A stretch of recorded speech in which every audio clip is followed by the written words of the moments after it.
Exams पास आ चुके हैं और सिलेबस इतना सारा है और टाइम इतना कम। यही सोच रहे हो ना कि इतना सारा सिलेबस इतने कम टाइम के अंदर कैसे कवर हो पाएगा। अच्छा, तुमने कभी नोट करा है तुम्हारे स्कूल के अंदर, तुम्हारे ट्यूशन के अंदर, तुम्हारे कोचिंग के अंदर एक ऐसा स्टूडेंट होता है जो कि एग्जाम से कम टाइम पहले पढ़ता है और एग्जाम के अंदर मार्क्स बहुत अच्छे लेकर आता है। शायद वो स्टूडेंट तुम भी हो सकते हो। तो आखिर वो ऐसा क्या करते हैं? इसी के पीछे एक बहुत बड़ी रिसर्च कंडक्ट करी गई जिससे कि ये पता चला बहुत सारे ऐसे स्टूडेंट्स हैं जिनको कुछ साइंटिफिक मेथड्स पता होते हैं जिनकी मदद से वो कम पढ़ते हैं और कम पढ़ने पे भी अपना बहुत सारे सिलेबस को कवर कर लेते हैं। तो हाय एवरीवन, मेरा नाम है Prashant, mentor of thousands of students. आज बात कर रहे हैं कैसे हम कम टाइम के अंदर बहुत सारे सिलेबस को कवर कर सकते हैं। मुझे पता है यार, आज तक तुमने अपने टाइम को खराब कर दिया है, एग्जाम नजदीक आ गए हैं और अंदर से थोड़ा बहुत डर भी लगने लगा है ना। टेंशन मत लो, साइंटिफिक मेथड्स हमारे पास हैं जिनकी मदद से तुम अपने सिलेबस को कवर कर लोगे। बट उन साइंटिफिक मेथड्स को जानने से पहले एक इंपॉर्टेंट चीज समझ लो। देखो, अभी तक कुछ भी रीजन की वजह से तुमने अपने टाइम को खराब करा होगा। रीजन कुछ भी हो सकता है, शायद तुमने पढ़ाई नहीं करी ढंग से, शायद कुछ और हो गया था, तुम्हारे जीवन के अंदर कुछ प्रॉब्लम्स आ गई थी, पेरेंट्स की कुछ प्रॉब्लम्स आ गई थी, कुछ भी हो सकता है। रीजन बहुत सारे हैं, बट आज से तुम्हें खुद से एक बात बोलनी पड़ेगी। बात क्या है? खुद से बोलो कि जितना समय बीत गया वो बीत गया, बट मुझे अब से जितना भी टाइम बचा है उसमें अपना 100% देना। वरना बार बार तुम्हारे मन में एक ही थॉट आता रहेगा, क्या तुम कर पाओगे, क्या हो पाएगा, क्या नहीं हो पाएगा। तो इन थॉट्स को अपने सबसे पहले दिमाग से निकाल दो और प्रेजेंट पे फोकस करो। अब स्टार्ट करते हैं एक एक करके इंपॉर्टेंट साइंटिफिक टिप्स के साथ। तो अपनी पहली जो टिप है वो है ओडेसिस मेथड। ओडेसिस मेथड क्या है?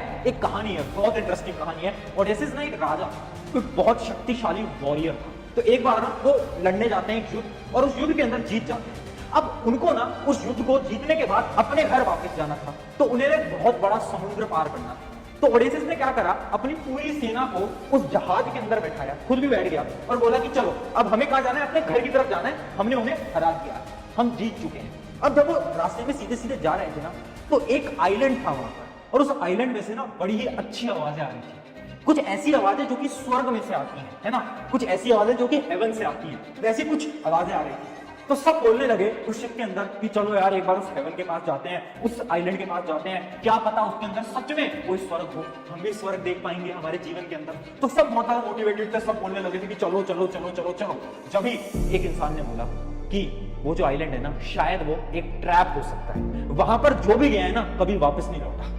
तो ओडेसिस डर जाता है ये सुन के और ओडेसिस खुद से एक सवाल पूछता है उस समय पर कि अभी मेरे लिए क्या इंपॉर्टेंट है? क्या मेरे लिए उस डायरेक्शन में जाना इंपॉर्टेंट है जहां पर खतरा भी हो सकता है और शायद ये जो मेरी सेना है, इनकी जो लाइफ है वो जा सकती है, क्या पता वो ट्रैप हो, है ना, या फिर मेरे लिए इंपॉर्टेंट है मेरे घर की तरफ वापस लौटना? उसका मन जवाब देता है कि मेरे लिए अभी इंपॉर्टेंट है कि मैं अपनी पूरी टीम को लेकर, अपनी पूरी जो फोर्स थी उनको लेकर वापस से अपने घर पहुंचा सकूं। और उसने एक क्या करा, उसने एक अनाउंसमेंट करी पूरे के पूरे जहाज के अंदर कि सभी के सभी अपने कान बंद कर लें, सभी के सभी अपने कान बंद कर लें और कोई भी अपने कान खोलेगा नहीं जब तक कि मैं परमिशन नहीं दूंगा, है ना। और ओडेसिस ने खुद के कान तो बंद करे नहीं थे क्योंकि उसे तो निगरानी रखनी थी हर जगह, है ना।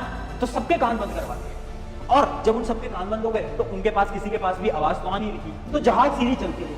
ओडेसिस को आवाज सुनता रहा, ओडेसिस का मन बार बार करता रहा कि यार मैं वहां पर चला जाता हूं, मैं भी देख लेता हूं। बट ओडेसिस ने खुद को कंट्रोल रखा। क्यों कंट्रोल रखा? क्योंकि उसको अपना गोल पता था, उसे यह पता था कि उसे अपने घर लौटना है। ये कहानी पता है मैंने तुम्हें क्यों सुनाई? क्योंकि ये ओडेसिस मेथड ये बोलता है कि तुम्हें जो चीज मोटिवेटेड रखेगी ना वो है तुम्हारा गोल, तुम्हारा ड्रीम, तुम्हारा सपना।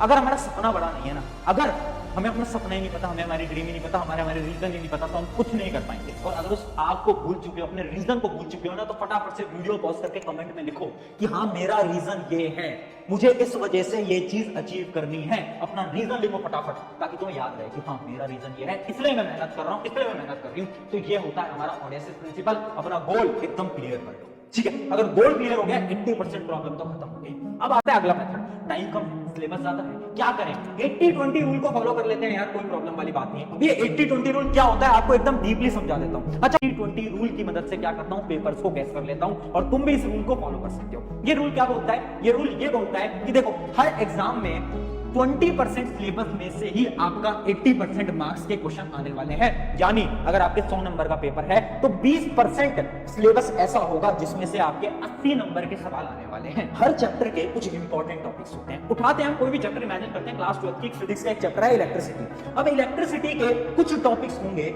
जिनमें से सवाल आएगा ही आएगा, हमें 100% गारंटेड है। ये कैसे पता चलेगा? तो इसकी चलो एक ट्रिक जान लेते हैं। इसकी कुछ प्रोसेस हैं जिसकी मदद से आप अपने सिलेबस में से इंपॉर्टेंट पोर्शंस को ढूंढ सकते हो।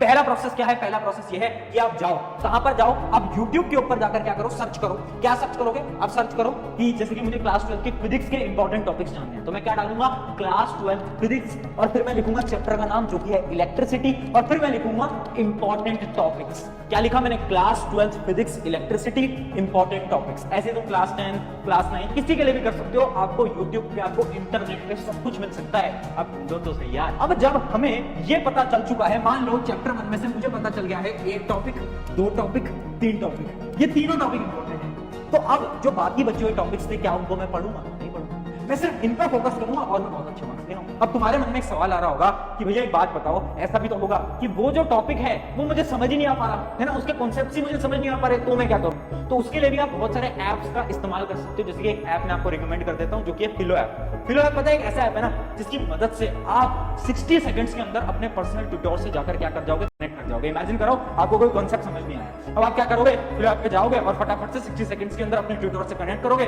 और वो आपको सारे कॉन्सेप्ट्स एकदम डिटेल में समझा देंगे। अब बढ़ते हैं हमारे स्टेप 3 के ऊपर जो कि है पार्किंसंस प्रिंसिपल। ये अगला प्रिंसिपल है, बहुत इंपॉर्टेंट है। देखो सबसे बड़ी प्रॉब्लम आज के समय पर हो चुकी है प्रोक्रास्टिनेशन। प्रोक्रास्टिनेशन क्या है? कल पे टालना। कितनी बार होता है हम सोचते हैं कि यार आज नहीं, यार ये ना कल करते हैं। जैसे कि एक जनरल प्रॉब्लम आपके साथ होती होगी जो कि ये है कि आप लेक्चर देख रहे हो, मान लो 2 घंटे का लेक्चर, उस 2 घंटे के लेक्चर को देखने में आपको 5 से 6 घंटे लग जाते होंगे। होता है कुछ कुछ को तो 10 12 घंटे में लग जाते हैं, है ना। अब इस प्रॉब्लम का सलूशन क्या है? Deadline strategy. देखो डेडलाइन स्ट्रेटेजी क्या है? इमेजिन करो आपका 2 आवर का लेक्चर है। अब आप क्या करोगे? अब आप एक डेडलाइन बना लोगे कि मान लो अगर मैं 6 बजे पढ़ने बैठ रहा हूं तो इस लेक्चर को मुझे 9 PM तक यानी 3 घंटे के अंदर, ये जो 3 घंटे आपको दिख रहे हैं ना, इन 3 घंटे के अंदर इस 2 घंटे के लेक्चर को मुझे कवर करना है ना, ताकि मैं साथ साथ में नोट्स भी बना लूं। और 3 घंटे देखो 2 घंटे के लेक्चर के लिए इनफ होता है। अगर आपने डेडलाइन नहीं बनाई, अगर आपने 9 PM की डेडलाइन नहीं बनाई, तो पता क्या होगा? आप लेक्चर देख रहे हो, बीच में फोन बजा, व्हाट्सएप पे रिप्लाई करने चले गए, इंस्टाग्राम पे चले गए, आधा घंटा स्क्रॉल कर लिया, पता ही नहीं चलेगा, टाइम निकल जाएगा। मैं सच बता रहा हूं ये प्रॉब्लम बहुत बड़ी बन चुकी है। इस वजह से डेडलाइन बनाना शुरू कर दो। लास्ट का टाइम है, एग्जाम पास आ चुकी है, अगर अब भी नहीं करा ये सब तो फिर तो कोई नहीं बचा पाएगा। बहुत बड़ी कड़वी रियलिटी तुम्हें मैं बता रहा हूं, तो प्लीज मेक अ डेडलाइन। चलिए अगले प्रिंसिपल की तरफ बढ़ते हैं जो कि water tank principle. Water tank principle क्या है? बहुत साइंटिफिक प्रिंसिपल है, समझना। देखो आपने कभी वाटर टैंक देखा है?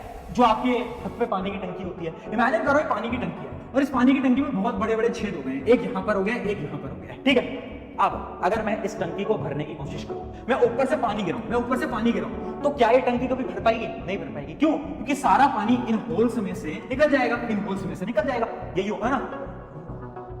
अब इससे मैं आपको क्या बताना चाह रहा हूं, ये पानी की टंकी ना तुम्हारी जिंदगी है। तुम बोलते रहते हो ना मेरे पास तो टाइम ही नहीं है, 10 दिन में एग्जाम है, 7 दिन में एग्जाम है, मेरे को ये भी करना है, वो भी करना है, वो भी करना है, टाइम कहां है? तुम्हारा जीवन इस टंकी की तरह हो चुका है, टाइम ऊपर से आता है, डेली 24 घंटे आता है, ठीक है, पर तुम्हारे अंदर ना छेद हो चुके हैं और उन छेद में से तुम्हारा क्या हो जाता है? टाइम निकल जाता है। ये छेद क्या है? ये छेद है तुम्हारे डिस्ट्रैक्शन टाइम। ये जो तुम डिस्ट्रैक्टेड रहते हो ना पूरे समय कि यार पढ़ रहे थे, अचानक से आए, पढ़ रहे थे, दोस्त का कॉल आया, ठीक है अभी आ रहा हूं बस। ये जो डिस्ट्रैक्शन है ये होल्स 24 घंटे सबके पास है, टॉपर के पास है, एवरेज के पास है। टॉपर क्या करता है? अपने 24 घंटे को यूटिलाइज करता है, सही डायरेक्शन में पढ़ाई करता है, और एवरेज बच्चा क्या कर रहा है? उस 24 घंटे के अंदर से कम नहीं तो 18 घंटे तो वेस्ट कर रहा है ना। अंदर से तुम्हें डर लग रहा है, अंदर से तुम्हें लग रहा है एग्जाम नजदीक है, पढ़ना पड़ेगा, बट फिर भी तुम नोट करोगे ना। तुम आज जाकर अपने फोन का वो जो टाइम होता है ना कि कितने घंटे तुम मोबाइल को यूज करते हो, वो चेक कर लेना, तुम्हारा इंस्टाग्राम का चेक कर लेना, तुम्हारे मोबाइल गेम्स का चेक कर लेना, 2-3 घंटे से कम नहीं आना। क्यों नहीं आना? क्योंकि तुम अपने टाइम को वेस्ट कर रहे हो। तो याद रखना, ये वाटर टैंक स्ट्रैटेजी को फॉलो करो। वाटर टैंक स्ट्रैटेजी क्या बोलती है? अपने समय को खराब मत होने दो। भैया कैसे खराब ना होने दो? कोई सोल्यूशन दो। सोल्यूशन मैं आपको दे देता हूं, एक सिंपल सा सोल्यूशन है जो कि है पढ़ ले स्ट्रैटेजी। पढ़ ले स्ट्रैटेजी क्या बोलती है? हर 1 घंटे पे अलार्म लगाओ अपने फोन के अंदर, हर 1 घंटे का। मान लो 8 बजे तुम उठे, एक 9 बजे का लगाया, एक 10 बजे का लगाया, एक 11 बजे का, फटाफट से अलार्म लगा लो। क्यों? अब होगा क्या? इमेजिन करो तुम 8 बजे पढ़ने बैठे, शुरू में 10-15 मिनट तो हर कोई ढंग से पढ़ता है, उसके बाद क्या हो जाता है? डिस्ट्रैक्टेड हो जाते हैं। अब 9 बजे तुम्हारा अलार्म बजेगा और अलार्म का टाइटल रखना अरे पढ़ ले। क्या करना? अरे पढ़ ले। अब होगा क्या? 9 बजे अलार्म बजेगा और तुम देखोगे अरे यार मुझे तो पढ़ना, तुम्हें अचानक से रियलाइज होगा, तुम पढ़ने बैठ जाओ। अब 9 बजे के बाद तुम थोड़ा और डिस्ट्रैक्टेड हो गए, 10 बजे फिर अलार्म बजेगा। ऐसे हर रोज हर 1 घंटे पे अपना अलार्म भरना शुरू कर दो जब तक कि तुम्हारा एग्जाम नहीं होता। एग्जाम के बाद कुछ भी करो फर्क नहीं पड़ता, बट जब तक एग्जाम नहीं होते हर 1 घंटे पे अलार्म लगा लो, अरे पढ़ ले, है ना। इससे आप डिस्ट्रैक्टेड नहीं होगे। ट्राई करना कि बहुत अच्छा प्रोसीजर है, लाखों बच्चों ने यूज करा है और सबकी मदद। ठीक है, चलिए अगले प्रिंसिपल की तरफ बढ़ते हैं जो कि है एक्टिव रिकॉल। अब सब पढ़ दिया, पर एग्जाम में कितना पढ़ा है उससे फर्क नहीं पड़ता, कितना याद है उससे बहुत फर्क पड़ता है। तो एक चीज समझ लो कि आपको एक प्रिंसिपल को फॉलो करना है जो कि है एक्टिव रिकॉल। एक्टिव रिकॉल क्या बोलता है, आप किसी भी चीज को मात्र 10 मिनट के अंदर याद कर सकते हो। कैसे याद कर सकते हो? इमेजिन करो आपने कोई लेक्चर देखा, ठीक है, अब आपको क्या करना है, एक रफ नोटबुक लेनी है और उस रफ नोटबुक के अंदर जो भी आपने देखा वो सब लिखो। मान लो साइंस का चैप्टर आपने देखा, पहले मैंने ये पढ़ा, फिर मैंने ये पढ़ा, फिर ये कॉन्सेप्ट पढ़ा, फिर ये कॉन्सेप्ट पढ़ा, सब लिख दो। अगर टाइम बहुत कम है, लिख नहीं सकते, तो क्या करो, बुक को करो बंद, आंख करो बंद और बोलना स्टार्ट कर दो कि सबसे पहले मेरे टीचर ने बताया कि दिस प्रिंसिपल ये होता है, वो होता है, ऐसा होता है, ऐसा होता है। आप अभी भी ट्राई कर सकते हो। इस वीडियो में मैंने जो भी पॉइंटर्स बताए, आप एक बार वीडियो को पॉज करो और पॉइंटर्स को एक बार आंख बंद करके बोलो। मैं बता रहा हूं, उसके बाद आप कभी उन पॉइंटर्स को भूलोगे नहीं अपनी जिंदगी के अंदर। ट्राई करके देखना, यही होता है एक्टिव रिकॉल। तो जो प्रॉब्लम है ना कि चीजें भूल जाते हो, एक्टिव रिकॉल को फॉलो करो, कभी नहीं भूलोगे, गारंटी। ठीक है, आई होप यहां तक आपको समझ आ गया होगा। ये थे हमारे 5 साइंटिफिक प्रिंसिपल। अब याद रखना, एक माइंडसेट बना दो कि जितना समय खराब हुआ है उससे फर्क नहीं पड़ता, जितना समय बचा है उससे बहुत फर्क पड़ता है। ठीक है, ऐसे ही अपने एग्जाम्स के अंदर बहुत अच्छे मार्क्स ला सकते हैं। अगर वीडियो से मदद हुई है, चैनल सब्सक्राइब करना है, करिए, नहीं करना कोई फर्क नहीं पड़ता, बट अपने दोस्तों को प्लीज शेयर कर देना ताकि वो भी अपने एग्जाम के अंदर अच्छे मार्क्स